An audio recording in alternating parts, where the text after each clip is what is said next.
Hi everyone, welcome to our third masterclass, Impact Maker Masterclass. Thank you so much for joining us. And we are so lucky today because we've got two brilliant impact makers with us.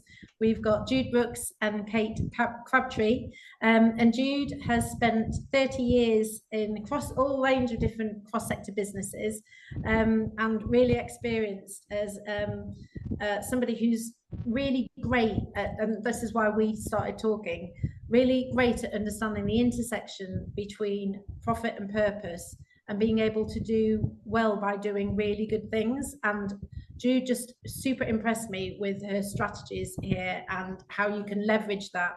And coming from a background which is similar myself, we just hit it off straight away. So when we were talking one day in London recently, we said, actually, wouldn't it be great to do a free masterclass for everyone to just kind of share what Jude's been able to learn over all these years. And one of the great people in Jude's network is Kate Crabtree, we're really lucky to join us today as well from Comic Relief. And Kate has headed up partnerships and philanthropy for Comic Relief and been working with charities for 20 years. So, you know, in terms of being able to leverage corporate partnerships, I don't think there's many different organisations that we could have wished for which have got that vast experience. So we're absolutely delighted in Impact Match, and our whole team is delighted to host this session today. And thank you so much for joining us on this very hot day, and we hope that you get a lot from it. We provide these sessions for free for our community, so please do share that with other people that you might know. We're trying to get to the point where we are hosting them at least once a month. If you've got any feedback from the session today, I know Kate and Jude would really welcome that, and us as well from an Impact Match perspective, so thank you for that. Just quickly, Jude, going on to I'm just going to spend like 30 seconds just talking about Impact Match and what we do.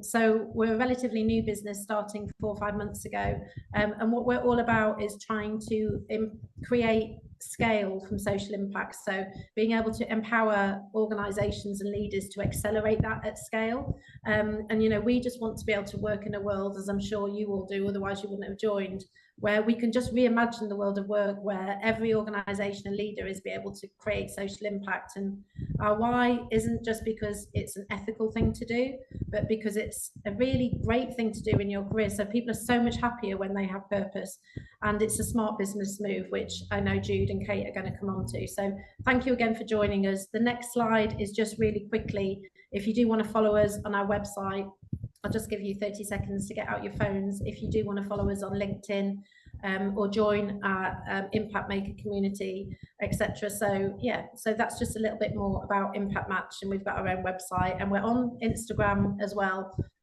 if you want to kind of see some of the video content that we do. But yeah, thanks so much for joining us today. It's great. And without further ado, I'm going to hand over to the lovely Jude and Kate. Thank you very much. Annoyingly, my clicker stopped working. There we go. So thank you, Lee, for inviting us. We're going to spend the next 35 or so minutes sharing information around powerful partnerships. So creating commercial value alongside social impact.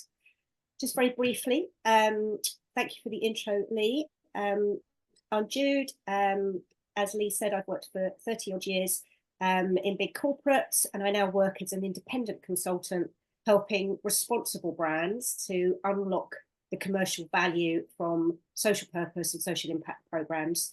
My mantra is that I want to do work that matters with people that care. And over to you, Kate. Thanks, Jude. Yeah, I'm Kate. I've been in the charity sector over 20 years, started at MenCap many years ago. The last 10 years have been leading new partnerships teams. I was lucky enough to cross over with Jude when we worked at Capital Radio also many years ago, when I was on the charity side. And I'm kind of here really to be a bit of a sidekick to what Jude's got to say. And I think for me, it's just been really exciting to hear some of what Jude's got to say, particularly because it's coming from the corporate side. And I know there's quite a lot of charity colleagues joining this call, and I think there'll be some things in there which will excite and interest you as well. And I would just encourage you all to drop your thoughts in the chat. because I'll be giving kind of my reflections, but you will have really valuable insight as well. And one of the things I've always loved about our sector is just how collaborative we are. So this is a really good opportunity, I think, for everybody to kind of share their perspectives as we go through. And I must apologise, I'm good at partnerships, not so good at technology, so I'm kind of fading in and out sometimes. But yeah, hopefully it won't impact things. Not at all, Kate, but I'll let you carry on talking about this landscape we're in. Yeah, so that's the first slide over to me. And I'm not telling you things you don't already know, but we're in quite a tough landscape. So globally, we're in really politically uncertain times. There's a rise of populism. We've got the highest number of conflicts going on since the Second World War.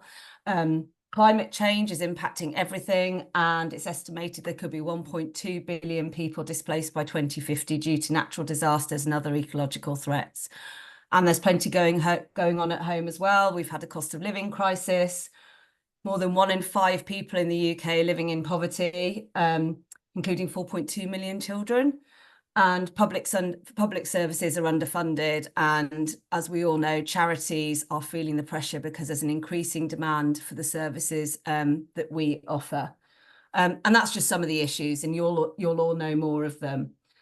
So, you know, partnerships have never been needed more, because we can't solve these issues alone. We all need to come together. And I think that's where the optimism really comes. Yeah. And there is a growing recognition when you look at this from a business perspective that businesses need to change. Business has got to start playing its role in solving the significant, urgent environmental, political, economic challenges that we're facing. And this paradigm shift, because that's what it is seeing business move from maximising value for shareholders to maximising value for stakeholders. And I think that's driven by 5 key factors. So firstly, employees are expecting it. So next year, millennials are going to represent 75% of the workforce. Makes me feel very old. Millennials being those currently aged 28 to 43. And this generation is unique in its social consciousness. So for many, work is not simply a way of earning money to spend on the weekend. They want to really make a difference, and they see their work as one of the ways they can. A recent KPMG survey revealed 63% of millennials expect their employers to contribute to a social cause. And Deloitte have got research showing nearly 4 in 10 respondents have rejected work assignments due to ethical concerns, and more than a third have turned down employment offers that do not align with their values. So as a business, if you want to attract and retain the best talent, then you need to be taking this responsibility very seriously.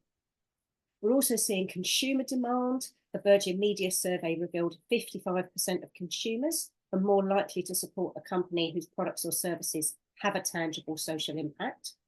And from a B2B perspective, we're seeing clients in the private sector looking to their partners, their suppliers, to help them manage their own social impact. So any potential client will be looking at you and saying, are you helping or hindering my progress towards positive social impact? This is really apparent also in the public sector, where we've got the Social Value Act. Now, this means that up to 10% of a tender for public sector work is going to be based on the value beyond the financial contribution. So how well will a partnership or a procurement improve the economic, social and environmental well-being of an area? A fourth reason is investors, those pesky millennials again. 41% of millennial investors are putting significant effort into understanding a company's CSR practices, compared to just 16% of baby boomers. And finally, regulation. So the UK's non-financial reporting requirements are becoming a lot more detailed, and they require businesses of a certain size to disclose information on their environmental impact, their social, their employee matters, human rights, etc. And for companies operating in Europe, the EU non-financial reporting directive, that's being reviewed, and there are expectations that it's going to signal even greater scrutiny and expanded disclosure of obligations. So the drivers to do more and be more responsible and go further are very clear. But this paradigm shift we're seeing isn't just about complying with legal expectations and getting ahead of regulatory change. It represents an opportunity to reframe the situation. So it's the opportunity to shift from risk mitigation to resilience and growth, from siloed activities sitting in a CSR team to embedding social impact across an organisation, putting it into the DNA, and from being a generous philanthropic act to something that can drive real mutual shared value. Right now, just 12% of consumers believe that companies are taking action in social and environmental issues. So there is an open goal for those companies willing to take a leadership stance and set themselves apart from the masses. I think this quote from Rosbeth Kantor at Harvard Business School sums it up really well. Obviously, you can all read, but I think the key things here to note are this is this shift from social responsibility to social innovation. And it's about seeing the opportunity to develop ideas, demonstrate business value, serve new markets, and solve long-standing business problems. Kate. Yeah, I mean, I agree. Look, the old model of transactional relationships between charities and the private sector has been shifting for quite a while now. I think businesses more and more are looking to where they can restrict income. They're looking at where they can leverage their core business in partnerships. And I think we as charities recognise that the private sector brings innovation and solutions, you know, into the world of the problems that we're trying to solve. So well beyond the cash donations. And there's a lot that we bring to the table. Charities bring insight and access to the people and issues that we're trying to improve across the globe. And we bring credibility and we bring lived experience to finding solutions to these issues. I'll be honest, you know, these are not the easiest partnerships to develop. They take a lot of time. And they take resource, but they are the ones that become really deeply ingrained on both sides. They're the ones that do achieve real impact, and they're the ones that really make change. And I think that's why we're all here. You know, we want to make a difference, but we know we can't do it alone. Yeah, and it's with that idea of delivering impact alongside this notion of opportunity for business. That's what sits behind the A-Star Partnership Playbook. And this contains what I believe are the 5 essential ingredients for powerful corporate charity partnerships. Those meaningful, long-term, mutually beneficial strategic partnerships that will drive business value alongside social impact. Yeah, and I mean, obviously, I've seen these as Jude and I have kind of been going through all the conversations we've had in recent months. And what this isn't is a step-by-step guide to setting up a partnership. It's not a framework to follow rigidly, and it's not a replacement for a sales process. But what it is the ingredients for success for these kinds of partnerships. And as I said, I'll be sort of adding a bit of the charity or my perspective lens as we go through. And yeah, I would just encourage you again to kind of drop your thoughts in the chat so this becomes a really collaborative space. Thanks, Kate. Just before I open the playbook, let's get clear on what we mean by shared value. And for me, this is about leveraging the strengths of 2 organisations to exponential effect. So the idea of the 1 + 1 = 3. I will make no bones about how commercial this approach is going to sound. And I know that commerciality may feel uncomfortable certainly for some of the third sector in the room. But shifting this social impact conversation, as I said earlier, from nice to do philanthropy that sits on the side of an organisation to business critical, commercially attractive, this is how it will get traction within an organisation. At the end of the day, if you can convince the finance director that doing this will grow the business, then that's how you're going to get increased investment. And that's how you're going to ensure that when budgets are tight, yours is the one that gets cut. So I will walk you through the 5 chapters of the playbook. As Kate says, these are not intended to be steps that you follow rigidly, but provocations to help you build powerful partnerships. It is also not a complete picture by any means. So I really would welcome thoughts, chat, builds, and challenges even in the chat, because it is only by interrogating this more fully will we grow it and build it further.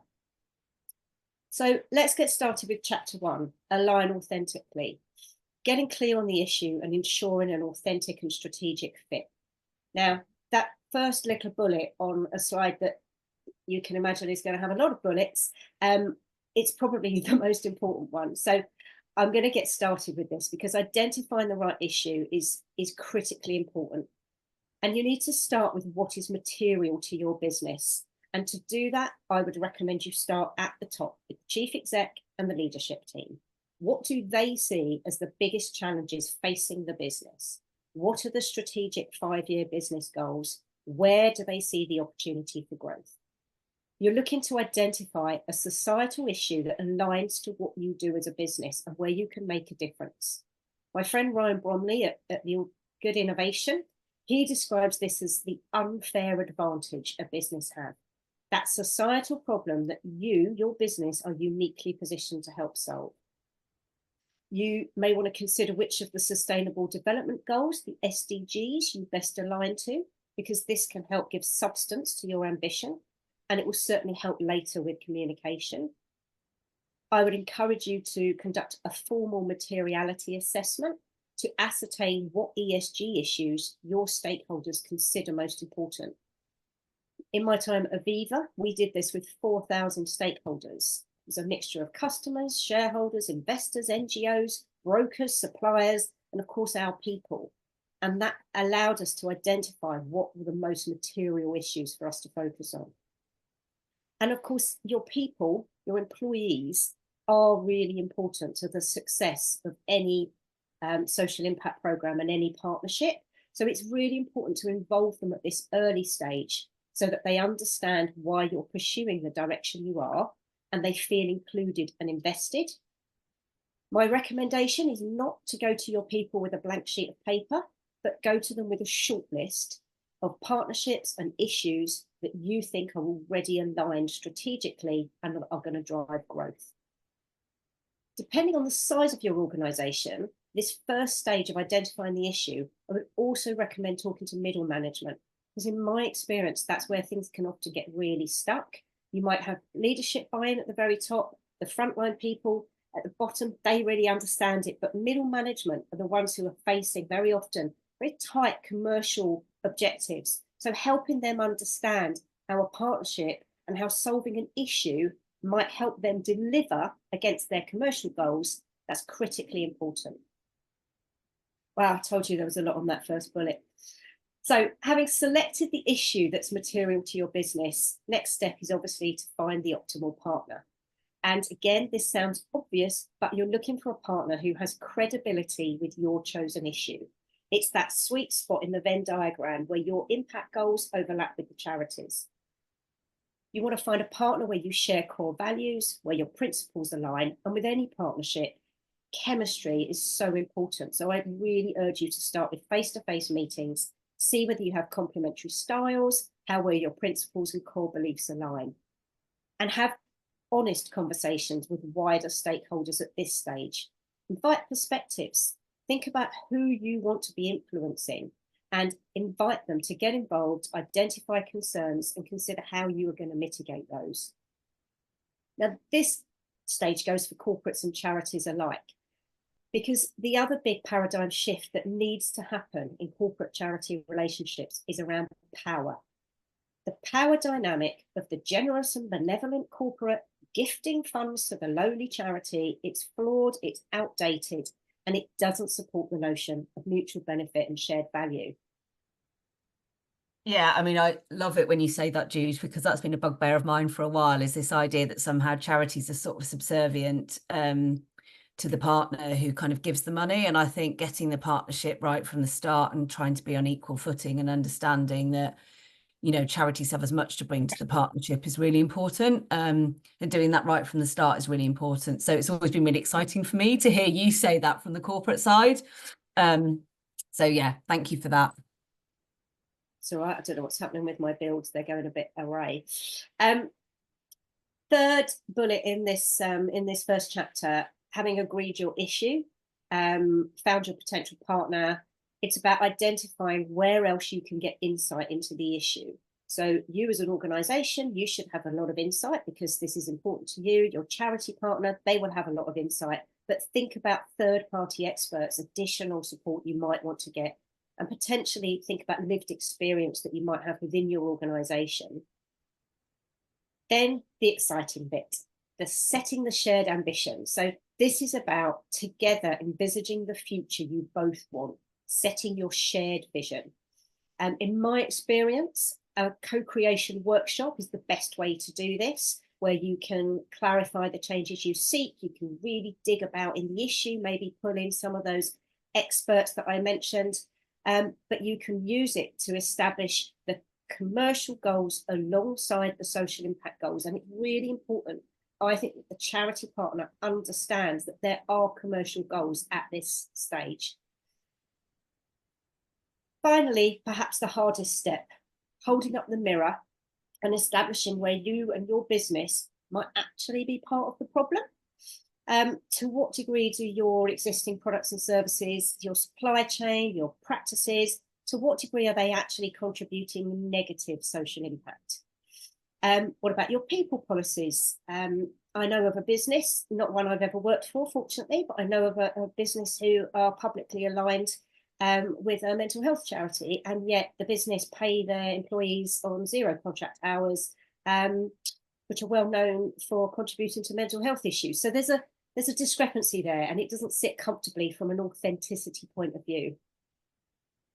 So if we look at this first chapter holistically, and I use Aviva as an example, our materiality assessment identified climate as the #1 issue. Not surprising, given Aviva's role in risk management and the scale of the climate crisis. Our optimal partner we identified as the WWF, because they had shared ambitions around net zero and the other requirements needed for climate risk mitigation. So we engaged in a co-creation workshop with them. 4-day workshop. We were supported by an agency to do that, but we aligned then our 3-year partnership behind 5 core strategic social impact goals and commercial goals. And those laddered up through to Aviva's sustainability ambition, which in turn laddered up to Aviva's 4 strategic priorities. Kate, tell us a bit about the sweet spot that you found with HSBC and Shelter. Well, yeah, and I think before I kind of just move on to that, because that's kind of an example that I think does this really well. But I think just to say, I think charities have long understood that these partnerships need to deliver commercially for business. I think from my side, it's always about acknowledging that businesses and charities are fundamentally set up to do very different things. And that's okay. I'm fine with that. What I think is really exciting is when you find that spot in the middle, like you say, the sweet spot, where when we come together, we can actually do something that really makes a difference. And there are a lot of very good examples where that's happening out there. So I always go back to Shelter and HSBC. For some reason, it always sticks in my mind. I know it's a much broader partnership, but the bank accounts for people with no fixed address just seems like a complete no-brainer to solve an issue, to removing one of the barriers that keep people in keep people living in homelessness. And I've always found it really exciting, and it is that space where HSBC were particularly well placed to solve an issue, and Shelter understood that. So I would encourage you all because there are other examples out there, and please do drop them in the chat, because there's lots of places where people are doing this really, really well. Thanks, Kate. So the second chapter, agree your approach. So having agreed your vision, your goals, time to get deeper insight into the issue. Be very open and honest with each other. So as a business, share proprietary knowledge that you have on the issue with the charity and vice versa.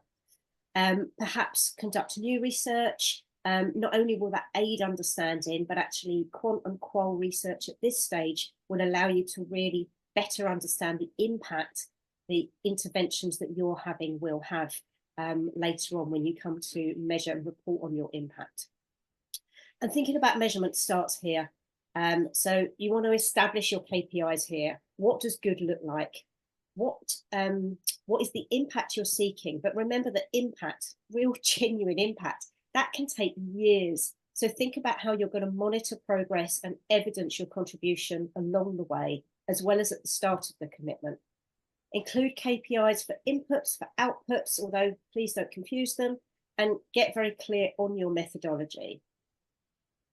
And you need to think about also the method by which you are going to achieve the impact. So what programs do you need to set up? Can you leverage existing programs? If you do so, how are you going to make sure that your attribution, the actual contribution you as a business have made to that program, can be accurately measured, so that, again, when you come to reporting it later down the line, there is no discrepancy. Now, we've talked about shared goals requiring collaboration between the business and the corporate, the business and the charity, but also think about whether there are other ways that you can invite collaboration. There is this lovely phrase I heard from Tum Kazunga at Build It International, who uses the phrase co-opetition. So people that might normally be your competition, but if you're fundamentally trying to solve a similar issue, maybe think of them in more friendly terms and figure out how you can work together. Think of the 1 + 1 + 1 = 5 approach. And whether you're looking to create a new program or use an existing one, think about your big idea. This is my marketing background coming in, but you do want to explore and think at this stage, how are you going to make it easy for people to understand what you're doing and easy for people to get involved? Think also about risks, about blockers. I would urge you to undergo a shared all eventualities session and use that to prepare shared crisis management plans, and also to have a shared risk approach. And finally, get organised. Who are the key stakeholders you need to engage? What is the RACI? You might want to think about how you're going to set up man marking, introduce your chief execs, for example. How will decisions get made? Who's going to be empowered to make what decisions? Think about the cadence. How often and what rhythm are you going to meet and report? And agree an issue resolution process now. Very wise, because if you try and leave it too much later, then you might find that you've got some issues. Thanks, Jude. Yeah, look, I know you talked earlier about kind of making sure you've got that peer matching at CEO level, and I think that's absolutely right to have that. However, in my experience, one thing I would kind of urge is making sure it's not the CEOs who are deciding the kind of vision for the partnership. I think what you really need is to make sure the people are going to be delivering the partnership. Think about that. You know, CEOs quite often love to come together and come out with a nice big impact number. And actually, these kind of partnerships, in my view, are not about really big numbers of people benefiting from a programme, where actually the impact can be quite shallow. I think we need to get comfortable with impact numbers sometimes being smaller, but with the impact being much deeper, and thinking about how are we measuring that kind of shift that might be happening at a smaller level, but is a much deeper shift, and how are we going to be telling those stories? And I think that has to happen at this stage. I think it's really important. And I think this is also the stage sometimes that takes the longest when building a partnership. I was very privileged enough to be at the beginning of setting up the partnership between UNICEF and ARM many years ago. And I think there's probably people on the call who know more about where that's got to than me now. But I remember, you know, we flew out to San Francisco. We had a big workshop with the innovation unit at UNICEF. So we got all the right people involved, along with the people at ARM, to really set that partnership up and understand what the objectives were to deliver it, so that when it came to delivering, because it was a very new style of partnership for UNICEF working with the innovation unit, all around how you're leveraging technology for development, and making sure everybody was really on board so that it was set up correctly by the time it came to launch. And as I say, you know, the whole thing took 18 months from initially talking to when it launched. So these things take time, and you need the right people in the room to get them set up correctly. You definitely do. And I think it's as you move into that third chapter, the activate and anchor, in terms of how you're going to embed the partnership across the organisation. That's I think what also takes a significant amount of time. And there's a lot of different levers here you can explore beyond money. And I will talk about money, don't worry. So think about how the company, how your employees can support both the impact goals and get involved in the partnership.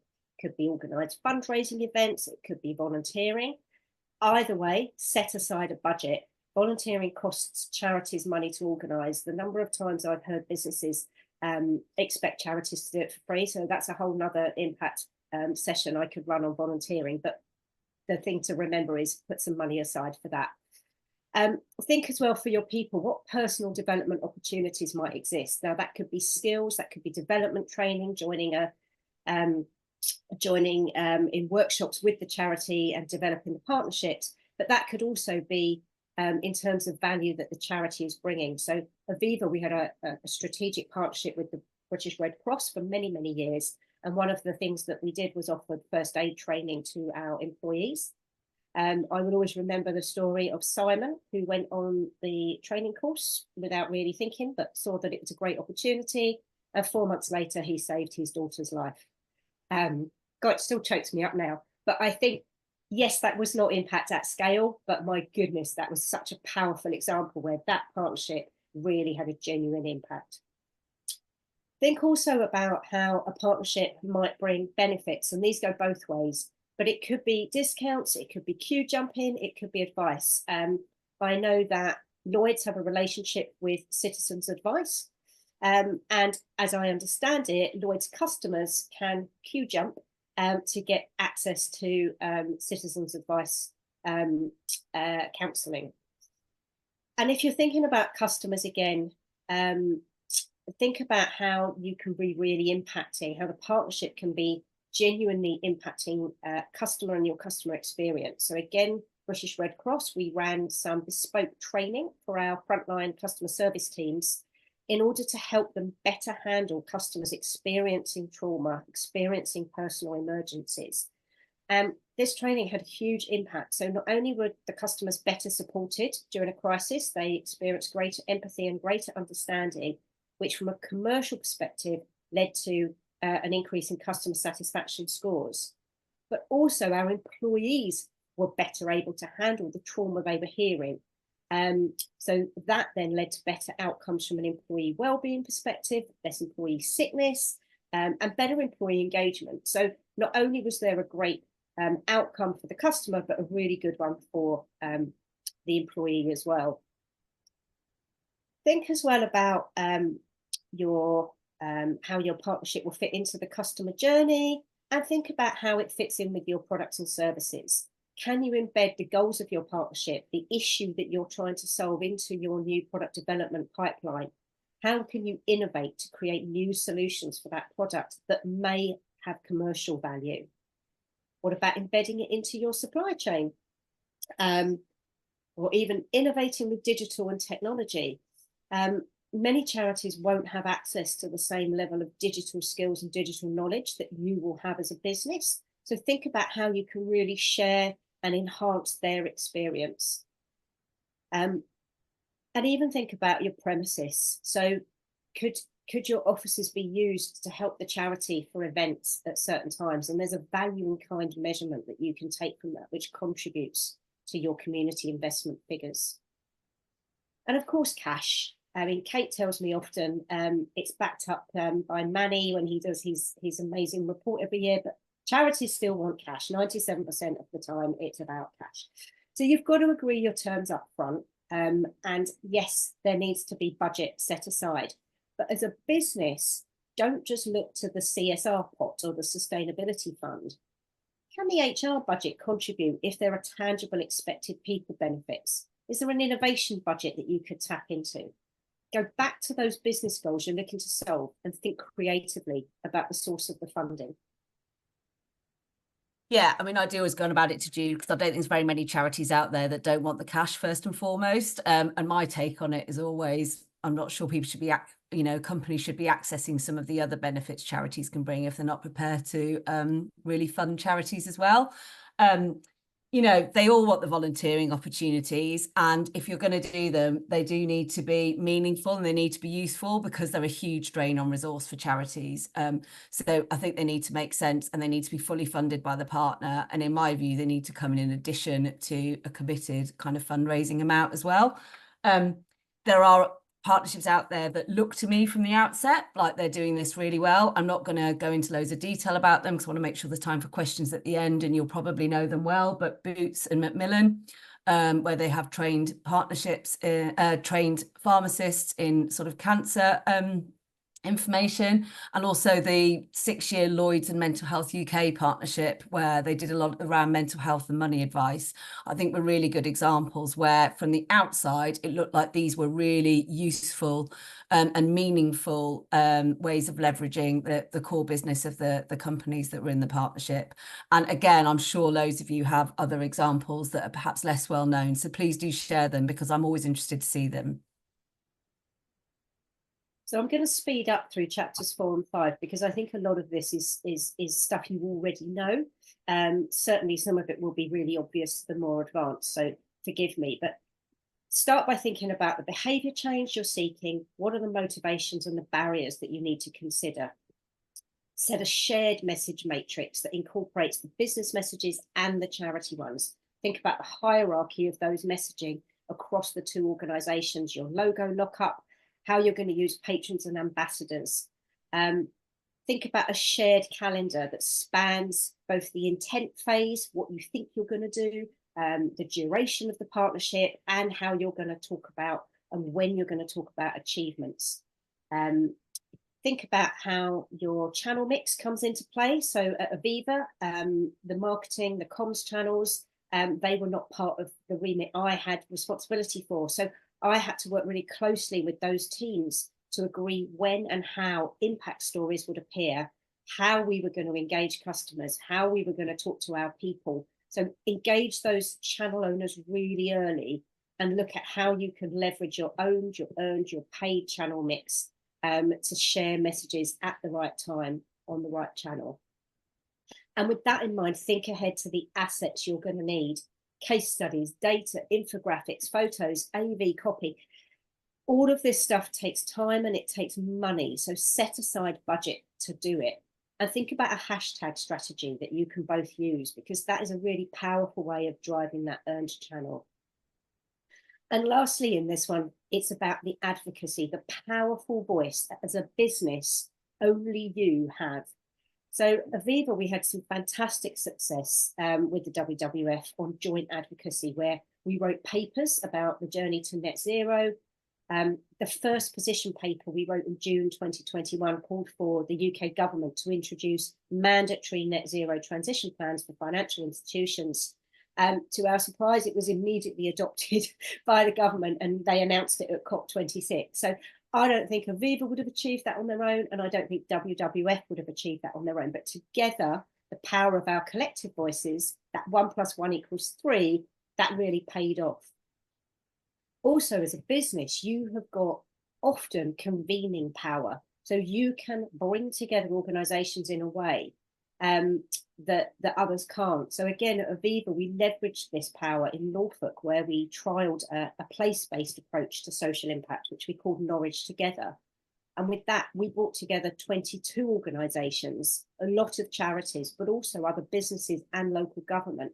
And we collaborated on a local issue, achieving real social impact as well as commercial value. Yeah, and to me, this is where you really reap the rewards of getting chapter 2 right. So if you've got all of that right and all the right people involved from the start, you suddenly find doing all these bits right across the business are a lot easier because people are bought in from the beginning. I think one thing I'd probably urge is it doesn't all need to happen in year 1. In fact, probably it's better if it doesn't. You really want to lay the foundations for the partnership and build on it year after year. So it's worth identifying what are the key things you want to achieve first. You might want a couple of quick wins so you can demonstrate to senior stakeholders that this partnership really is worth investing in. And then sort of think about what you want to do later on. And it helps galvanise support really as the partnership develops. Thanks, Kate.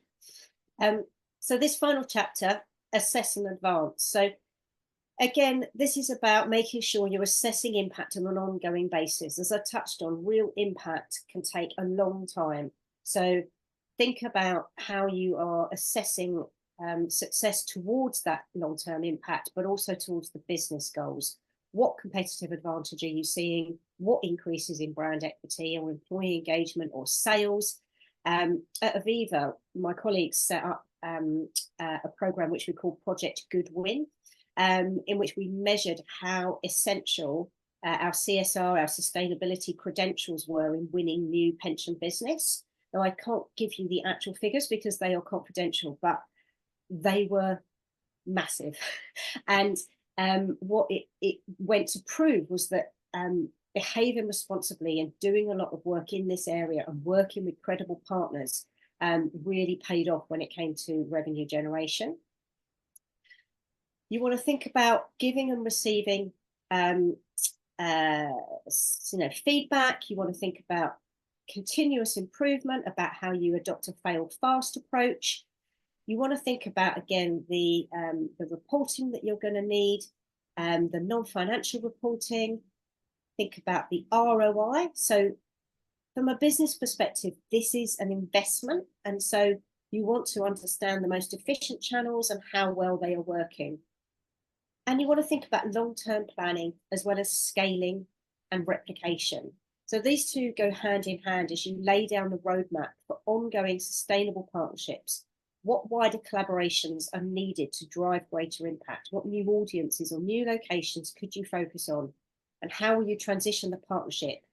And ultimately, what is your exit strategy? Because even the best partnerships come to an end sometime.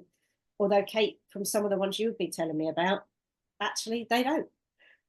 Yeah, I mean, we've been really lucky at Comic Relief, and I have to say I take absolutely no credit for it because it all sits with my brilliant colleagues on the account management side of the partnership. But, you know, we've got a number of very long-running partnerships. TK Maxx has been 20 years and raised 33 million.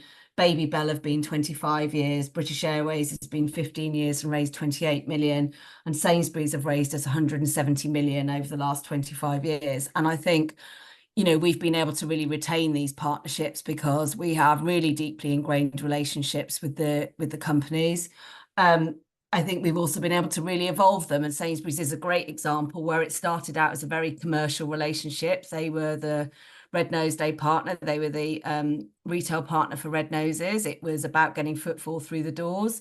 And they're not the Red Nose retailer any longer. You know, that changed for them a couple of years ago and their focus has really changed. But we were able to evolve with them. So they now focus very much on a partnership called Nourish the Nation. It's all around initiatives to tackle food poverty across the UK. And it raised us about 10 million in the last year. So it still is a very successful partnership, but very, very different from the original partnership. And I think because we work so deeply with them, we were able to evolve with them and make sure we still had a partnership that really delivered for their business and also really, really delivers for Comic Relief alongside it. Those numbers are just phenomenal. I'm always staggered when you tell me them. So look, we'll wrap up so that we can get onto some questions. I'm aware that I've rattled through that at speed, and trust me, there's a lot more I could have said. So I'll leave you with 5 kind of key takeaways for each of the chapters. So identify the issue that you are uniquely positioned to solve, embrace collaboration and challenge the power dynamic. This is a two-way relationship. Move beyond cash and think about how you're going to be able to bring relationships to life across the organisation.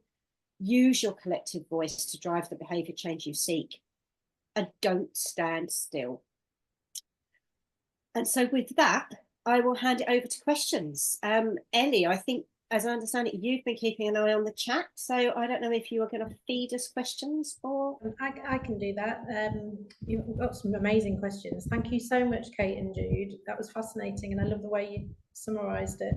I was part of the Lloyd's team for quite a while, and that pivot of what you were saying, Kate, when we set up the Money Institute and what have you, been able to understand where you can leverage the opportunities for the actual charity and the issue you're trying to solve, what the organisation can do, and cash has to be part of it, as well as leveraging the full force of the organisation, and finding that pivot is the strategic bit, which, you know, I've done in my past and Jude is excellent at. So thank you so much for sharing those stories with us. And yeah, we've still got like 48 people who are dying to know some answers to some questions. So if you don't mind me asking them to you, honestly, these questions are excellent. Thank you so much to everybody who's on the call that's been submitting them.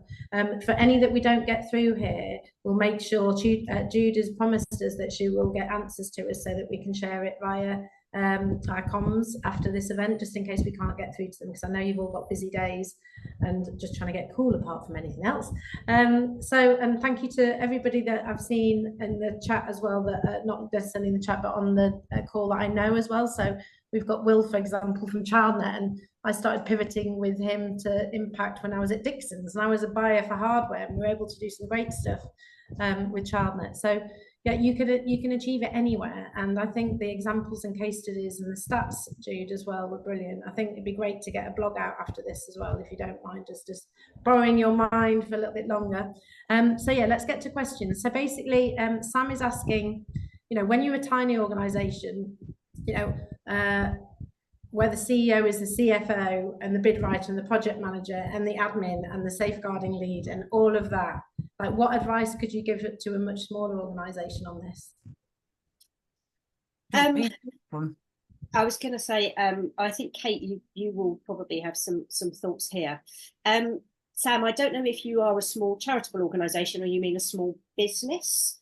Maybe I'll approach it from the point of view of you being a small business. I'd assume it's a charity based on what the question is. Yeah, it's a charity, Jude. Yeah.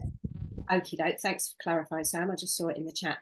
So I can answer this with my trustee hat on, because I'm trustee of a Citizens Advice branch, which is relatively small. And from my point of view, with wearing that hat, I would say you want to be talking to local small businesses and very much approaching this from a community engagement perspective. I think that very often the smaller organisations are much more engaged with delivering from a geographic point of view, rather than necessarily trying to solve national challenges.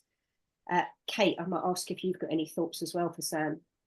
Well, first of all, I'd just say well done, because I think you're obviously doing an extraordinary job if you're doing all of those things by yourself. So I take my hat off to you. It's not easy to be trying to juggle all of those roles. I would probably say don't ask too much of yourself. So what are the 1 to 2 things you really want to focus on where you'd like to try and get some money in? What do you think is what are your quick wins? What is most likely to help you bring in some cash? And to do that, I would think about who your trustees connected to that they might be able to introduce you to. I would think about where do you already have relationships yourself, where there's a really nice link with what it is you want to generate income for. And I would really just prioritize that. And I would get that going first, really, because you want to make it easy for yourself. You've got a lot to do. And so I would just be kind and go for the ones that are going to come to you more easily right now. Thank you for that. And yeah, I agree with what Kate was saying. Well done for starting a small charity. And I'm in startup mode, and I can feel your pain for being every single role under the sun. Rita has got less of a question, but more of an idea, actually, which you might have a view on. But basically, I really love it. It's basically saying, how public sector contracts now need to be able to refer to what social value when they go out to tender the commercial organisation is creating. Rita's got an idea that charities, if they were asked in advance, could actually provide the costings for whatever the impact initiative could be that meets that requirement for that commercial provider. So basically, when the commercial provider's bidding, they've got all that information in advance and then include it in the bid. So I think that's just an idea. It's just what Rita's trying to say is that it doesn't mean that companies shouldn't care about social value, but it's just only that they would then fund these initiatives, and those initiatives could be presented to them on a plate, so it leaves them with less work. So I thought that was great. I don't know if you've got any feedback on that, Kate and Jude. I think it's a brilliant idea, Rita. Yeah, I have no idea how one would go about making that happen, because my experience with public sector is zero. But I think it sounds on the face of it like an absolutely brilliant idea. We'll make some inquiries, Rita, unless you know how to get that idea over there, but we'll take that away. So thank you for sharing that. So we've got Lynn next, who's asking, how do we get the message over to corporates that volunteering costs charities time and money? And they're inundated with requests in a charity. But as soon as what the charity asks, can they have some funding? They're kind of looked at like, surprised. So like, how can we get that message across to big corporates? As a kind of, come on now, you need to be able to help funders. Well, I think there's a responsibility, and I take it seriously. I mean, for me, I shout about this, and Lynn, you and I have had a chat about it in the past. You know, I think businesses have to acknowledge, and perhaps even in there's a way with award ceremonies and things like that, where actually we could start to make it more obvious. I guess fundamentally, as a charity who are reliant on money, how would you feel about being bolder and perhaps saying to an organisation, thank you very much for the offer of people, that's absolutely wonderful, I'd love to talk your people on, but there's a cost involved. And if an organisation says, well, we're not willing to pay, you would have to walk away. I don't know. I say that as a suggestion. Kate, have you got any thoughts on it? Yeah, I think there's a couple of things here. And Harriet, I know you asked a sort of similar question, so I thought I'd address both in this. Look, firstly, I think the sector needs to all kind of come together, and we need to be a bit of a driving force with business to get them to understand this, because the more of us make this point, the more I think we can drive it home. Don't be afraid to say no. I think, you know, be bold and understand your value and your worth. And actually, these kind of volunteering opportunities are a really great employee retention tool for businesses, which is saving them lots of money. And if they're not prepared to pay you what it will cost you to run it, you shouldn't be giving it to them, in my opinion. However, there might be occasions where it strategically makes sense to do that. Firstly, it may actually be plugging a hole in a gap that you need to fill. So if it really, really would help your organisation to drive forward, yeah, obviously do it. It may also feel like it is a step to getting a bigger partnership and a step through the door. And you almost might want to set yourself some kind of go, no go criteria and ask yourself some questions. And if it satisfies enough of those questions, then yes, you would take it on. But you might put in a review period of 6 months' time. And if it's not working for you, you pull out of that agreement. But ultimately, you know, I would just encourage you, don't be afraid to say no. If it's not going to work for you and it's going to cost you more money, ultimately, you're not doing the right thing by your charitable objective. If you're spending time servicing somebody else's volunteering opportunities when you could be raising funds to benefit the cause that you're really set up to serve.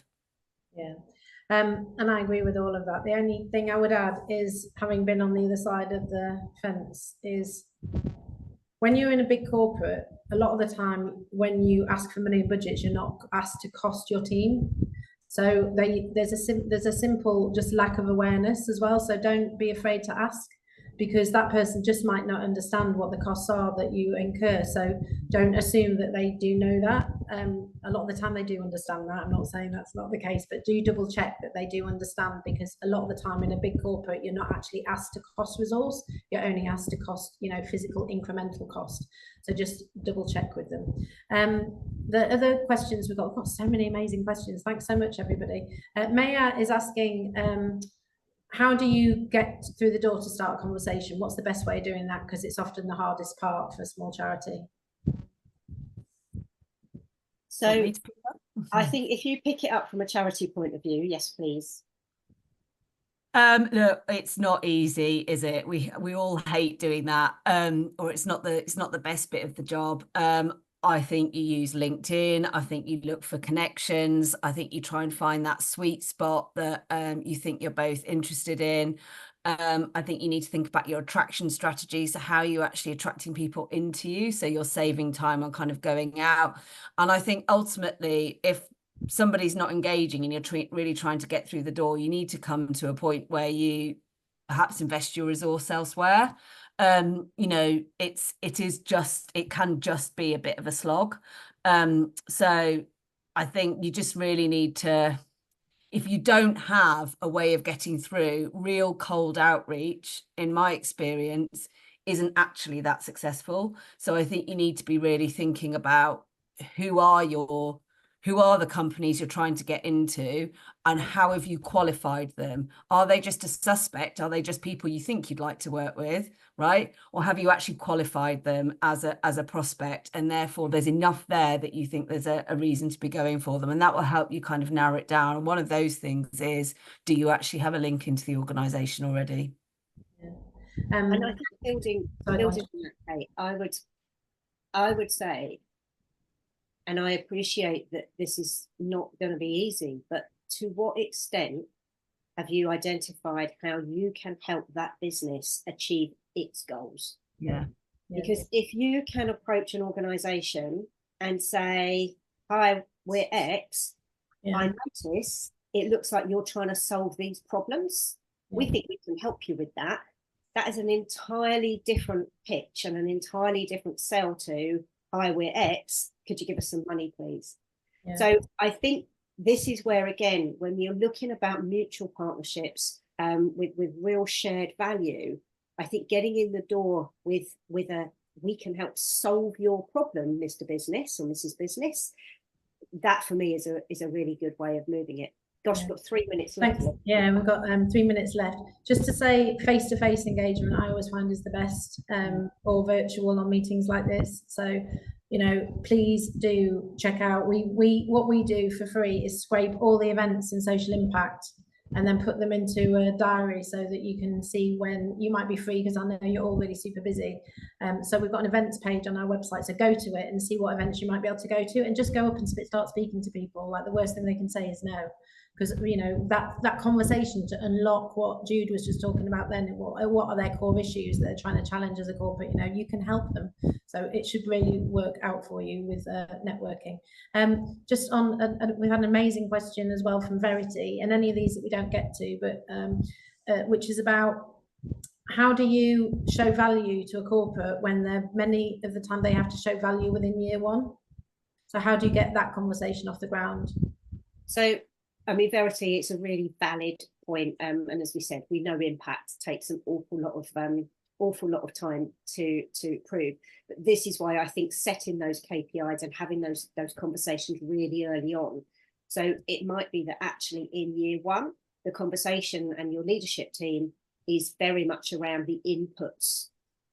So actually, if you are upfront and clear about, the fact is, in year one, what we're going to talk about is how many hours we've put into this program, or how much money we've put into this program, or how much time we've spent developing and training. As long as everyone is clear that those are the measures, and you're not going to see any outputs or outcomes in year one, great.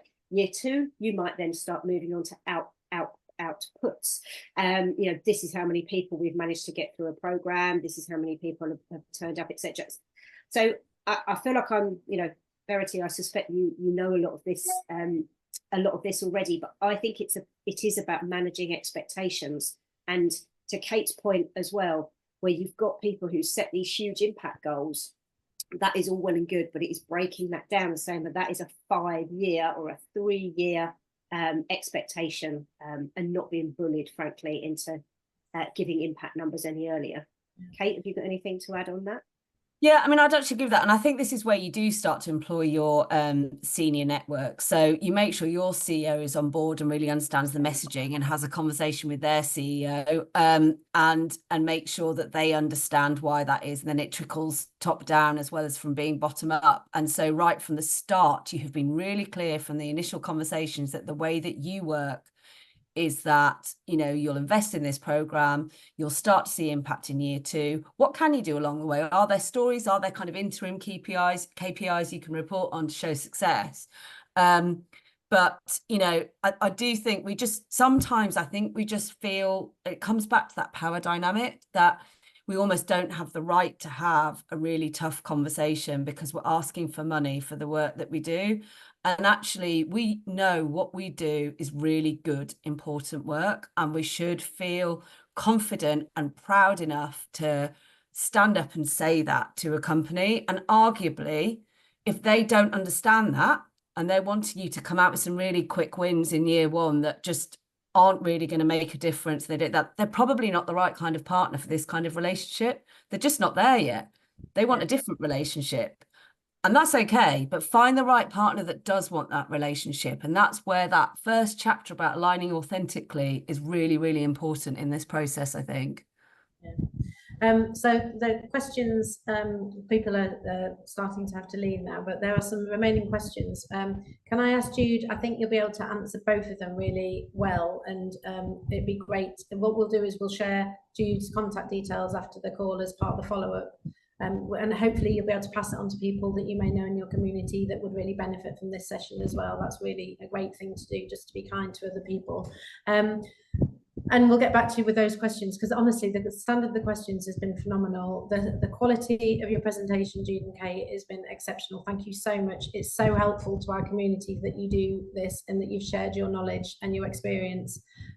We could go on probably for another couple of hours on this topic and still be able to feel like we can help people. So please do reach out to Jude. She's the best person I know at this. She's amazing. And thank you so much everyone for joining. It's been remarkable, and it's only an hour out of your day, but hopefully you'll be able to join us for our next one. And if any of you want to be able to think about running a session yourselves as an impact maker, then please do let us know. There's an application form on our website as well. So hope you all have a lovely day. Get to enjoy the sun and get out of the office, away from your laptops at some point. We're having our wedding vows this weekend, so I'm really excited about it and hope the weather lasts. And thank you so much to everybody on the call, to Ellie, who's managed this and joined our team today full time, yay! And especially to Jude and Kate for giving up your time to share what is really powerful knowledge, and hopefully we'll be able to create much more social impact in the world. So thank you everyone, and have a great day. Thanks, Lee.